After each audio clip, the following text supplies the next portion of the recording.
لبيك اللهم لبيك لبيك لا شريك لك لبيك إن الحمد والنعمة لك সুপ্রিয় দর্শক শ্রোতা, পবিত্র হজ উপলক্ষে সময়ের বিশেষ প্রোগ্রাম আল হাজ্জুল মাবরুরে আপনাদেরকে স্বাগত জানাচ্ছি। সঙ্গে আছি আমি মুফতি আব্দুল্লাহ তামিম। আজ আলোচনা করব নবীজির রওজা মোবারক জিয়ারতের গুরুত্ব ও ফজিলত সম্পর্কে।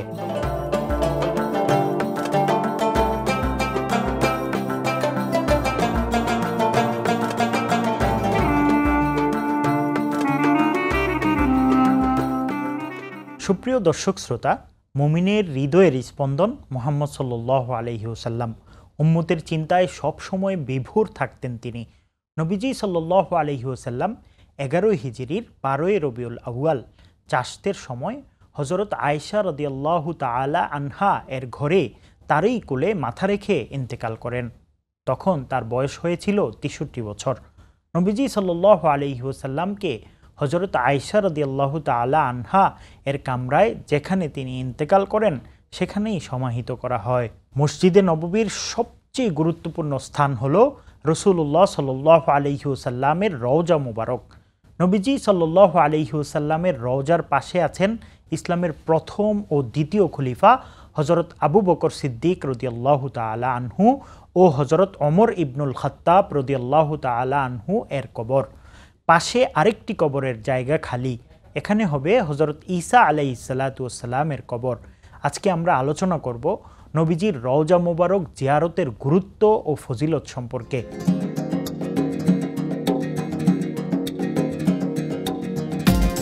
রওজা মোবারক জিয়ারতের গুরুত্ব ও ফজিলত। নবীজি সাল্লাল্লাহু আলাইহি ওয়াসাল্লামের রওজা মোবারক জিয়ারত একটি গুরুত্বপূর্ণ কাজ ও পুণ্যময় ইবাদত। যে ব্যক্তি সামর্থ্য থাকা সত্ত্বেও নবীজি সাল্লাল্লাহু আলাইহি ওয়াসাল্লামের রওজা মুবারকে এলো না, সে যেন নিজের নফসের উপর জুলুম করল। চার মাযহাবের প্রখ্যাত ইমামগণ এ বিষয়ে একমত যে নবী করিম সাল্লাল্লাহু আলাইহি ওয়াসাল্লামের রওজা মুবারক জিয়ারতের নিয়ত করা মুস্তাহাব, কেউ কেউ ওয়াজিবও বলেছেন।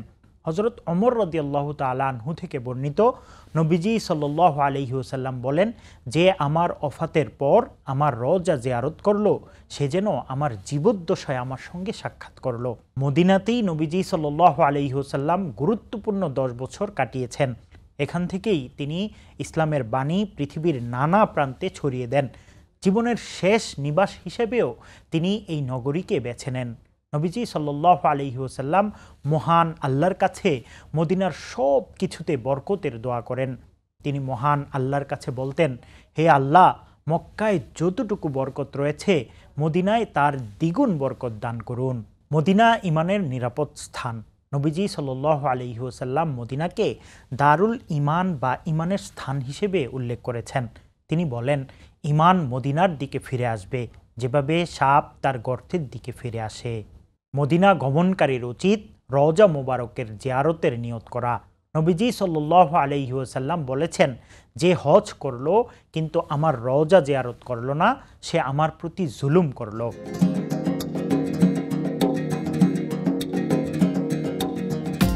নবীজির রওজা জিয়ারতের শিষ্টাচার। নবীজি সাল্লাল্লাহু আলাইহি ওয়াসাল্লামের রওজা মোবারক পরিপূর্ণ শিষ্টাচার, সম্মান ও ভক্তির সঙ্গে জিয়ারত করতে হবে। আরও কিছু বিষয়ে খেয়াল রাখতে হবে।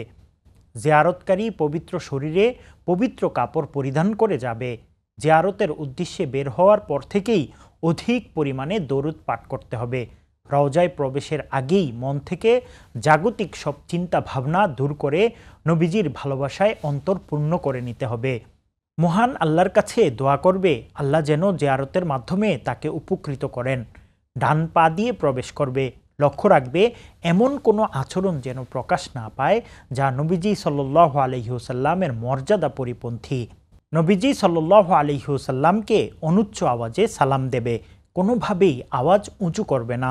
জিয়ারতকারী নবীজি সাল্লাল্লাহু আলাইহি ওয়াসাল্লামের রওজার দিকে ফিরে দাঁড়াবে, তবে সামান্য দূরত্ব বজায় রাখবে। অন্তরকে নবীজি সাল্লাল্লাহু আলাইহি ওয়াসাল্লামের চিন্তা ও ভালোবাসায় টইটম্বর করে নিবে। যে কক্ষে নবীজি সাল্লাল্লাহু আলাইহি ওয়াসাল্লাম শুয়ে আছেন সেটি এবং তার মিম্বর ইত্যাদি স্পর্শ করা, তাতে চুমু খাওয়া এবং এগুলো তাওয়াফ করা থেকে বিরত থাকবে। মহান আল্লাহর কাছে যেভাবে কোনো কিছু চাওয়া হয় সেভাবে নবীজি সাল্লাল্লাহু আলাইহি ওয়াসাল্লামের কাছে চাইবে না।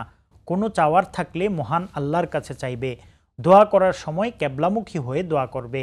রওজা মুবারকে দীর্ঘ সময় অবস্থান করা, সেখানে ভিড় করে থাকা এবং ধাক্কাধাক্কি করা নবীজি সাল্লাল্লাহু আলাইহি ওয়াসাল্লামের মর্যাদা পরিপন্থী।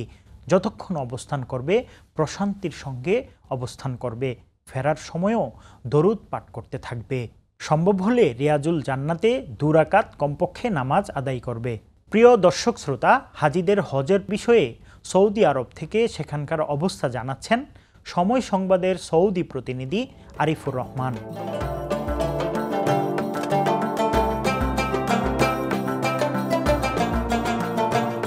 পবিত্র হজ উপলক্ষে সময়ের বিশেষ অনুষ্ঠান আল হাজ্জুল মাবরুর থেকে আমি আরিফুর রহমান।